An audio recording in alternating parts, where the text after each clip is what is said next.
Film के start में ये आदमी जो कि बहुत ज्यादा डरा हुआ था एक पिस्टल लेकर एक छोटे बच्चे के कमरे में जाता है और जिस वक्त ये उस छोटे बच्चे को शूट करने वाला था उसी वक्त इस कमरे का दरवाजा खुलता है और ये आदमी दरवाजा खोलने वाले को शूट कर देता है और गोली चलने की आवाज से छोटे बच्चे की आंख खुल जाती है और ये आदमी उसे देखकर रोने लगता है। गैमा रिकैप में आज हम बिफोर आई वेक की बात करेंगे, लेकिन फिल्म की तरफ चलने से पहले एक रिमाइंडर कि लाइक, शेयर और सब्सक्राइब करना ना भूलिएगा। अब स्टोरी हॉब्सन फैमिली पर शिफ्ट होती है जिसमें मार्क हॉब्सन और जेसी हॉब्सन शामिल हैं और ये एक ऑर्फनेज में एक बच्चे को अडॉप्ट करने आए हैं और इस बच्चे का नाम कोडी है और ये कोडी वही बच्चा है जिस पर पहले सीन में उस आदमी ने फायर करने की कोशिश की थी। कोडी की उम्र अब 8 साल है और कोडी की माँ जब वो 3 साल का था तो मर गई थी। उसके बाद कोडी को 2 मुख्तलिफ फैमिलीज ने अडॉप्ट किया था, लेकिन किसी न किसी वजह से कोडी दोबारा ऑर्फनेज में आ जाता था। मार्क और जेसी का पहले भी एक बेटा था, लेकिन उसकी मौत के बाद वो बिल्कुल अकेले हो गए थे, इसीलिए वो कोडी को अडॉप्ट करने आए थे और आखिरकार मार्क और जेसी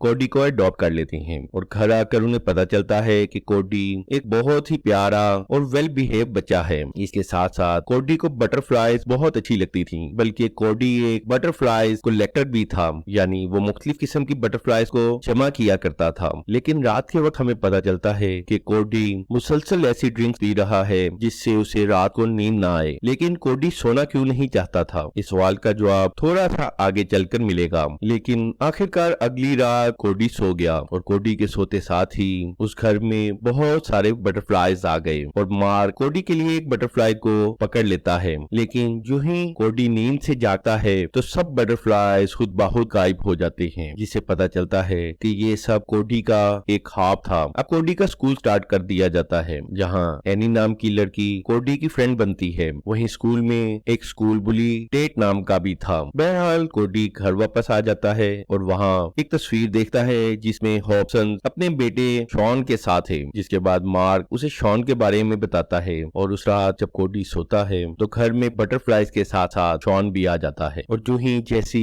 अपने बेटे को देखकर उसे छूने लगती है तो शॉन एकदम गायब हो जाता है क्योंकि कोडी जाग गया था। अब जैसी समझ गई थी कि कोडी के पास एक सुपर नेचुरल पावर है और जब भी कोडी सोता है तो जो भी चीज वो सपनों में देखता है वो सच में हो रही होती है। इस बात का पता लगते ही जैसी एक प्लान बनाती है और वो कोडी की सुपर नेचुरल पावर से फायदा उठाने की कोशिश करती है ताकि वो अपने बेटे शॉन से मिल सके। फिर वो कोडी से अक्सर ही शॉन की बातें करती और उसे शॉन की पुरानी वीडियोस दिखाती और इस तरह जब भी कोडी सोता तो शॉन असल में जेसी से मिलने आ जाता। लेकिन जेसी कोडी की सुपर नेचुरल पावर का फायदा उठाते हुए ये भूल गई कि अगर कोडी के अच्छे सपने सच हो सकते हैं तो उसके डरावने सपने यानी नाइटमेयर्स भी सच हो सकते हैं। और मार्क इस तरह कोडी की सुपर नेचुरल पावर का फायदा उठाने पर खुश नहीं था, इसलिए वो अपनी बीवी जेसी को मना करता है कि वो कोडी के साथ इस तरह गेम मत खेले क्योंकि इस तरह रियलिटी नहीं बदलेगी बल्कि वो सिर्फ अपने आप को धोखा दे रही है क्योंकि इस तरह सपने को हकीकत समझ लेना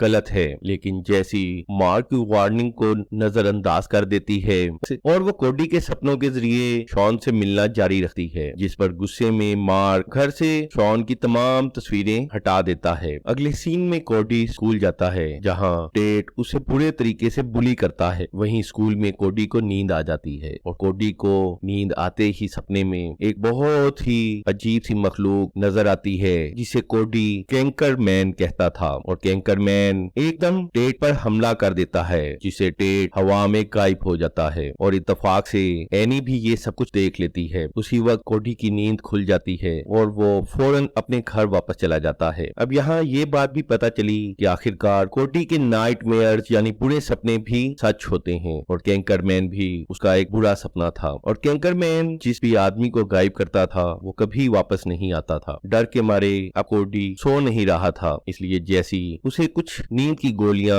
दूध में मिलाकर देती है और आखिरकार कोडी सो जाता है। कोडी के सोते ही शॉन घर में आता है, लेकिन देखते ही देखते वो अचानक कैंकर मैन बन जाता है। ये देखकर जैसी और मार्क कोडी को उठाने की कोशिश करते हैं, लेकिन कोडी जिसे नींद की दुआ दी गई थी उठ नहीं रहा था और आखिरकार कैंकर मैन मार्क पर हमला कर देता है और उसे गायब कर देता है। और इससे पहले कि वो जैसी पर हमला करता कोडी की नींद खुल गई। उसी वक्त कैंकरमैन गायब हो जाता है, लेकिन इस दौरान जैसी बेहोश हो गई थी। उसे बेहोश देखकर कोडी फौरन ही 911 पर कॉल करता है और थोड़ी ही देर में पुलिस वहां पहुंच जाती है। और जब पुलिस घर की हालत देखती है तो उन्हें लगता है कि जैसी ने कोडी को मारा पीटा और बुरा सलूक किया है। इसके साथ साथ क्योंकि कोडी को नींद की दुआ दी गई थी, इसलिए पुलिस को ऐसा भी लगा कि कोडी को कुछ खास किस्म की ड्रग दी जाती है। इसलिए पुलिस कोडी को वापस ऑर्फेनेज ले जाती है। कोडी के जाने के बाद जैसी को अपनी गलती का एहसास हो गया था, इसलिए अब वो कोडी की मदद करना चाहती थी। इसलिए वो कोडी की सोशल डॉक्यूमेंट्स की फाइल को चुराती है और उस फाइल से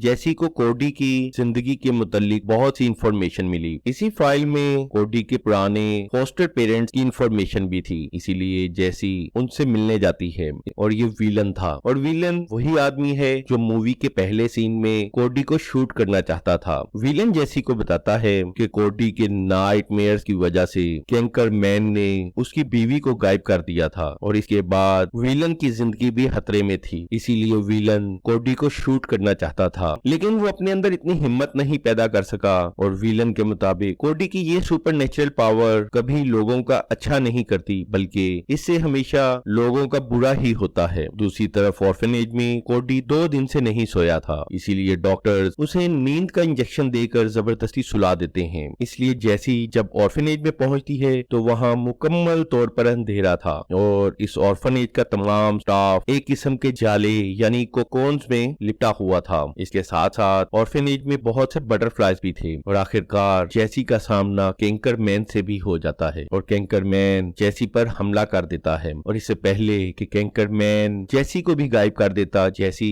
कैंकरमैन को एक ब्लू बटरफ्लाई वाला पिलो दिखाती है और उस पिलो को देखते ही कैंकरमैन एकदम रुक जाता है। इसके फौरन बाद जैसी कैंकरमैन को हक करती है और जो ही जैसी कैंकरमैन को गले लगाती है तो कैंकरमैन छोटा होना शुरू हो जाता है और आखिरकार वो कोडी के रूप में आ जाता है और इसके बाद वो गायब हो जाता है। उसके बाद जैसी कोडी को अपने साथ ले जाती है, लेकिन उसी वक्त नजर आता है कि कोडी का भयानक सपना यानी नाइटमेयर एक खूबसूरत ख्वाब यानी ड्रीम में बदल रहा है और ऑर्फनेज का तमाम स्टाफ भी कोकून से बाहर आ जाता है। अगले दिन जैसी कोडी को उसकी माँ की एक डायरी दिखाती है और इस डायरी को देखकर कोडी को बहुत सी बातें समझ आ जाती हैं, जैसे उसकी माँ उससे बहुत प्यार करती थी और वो कोडी की सुपरनेचुरल पावर को जानती थी। लेकिन अभी कोडी छोटा ही था यानी सिर्फ 3 साल का, तो उसकी माँ को कैंसर हो गया और इत्तेफाक से कोडी ने अपनी माँ की बीमारी की रिपोर्ट पढ़ी और चूंकि कोडी अभी सिर्फ 3 साल का था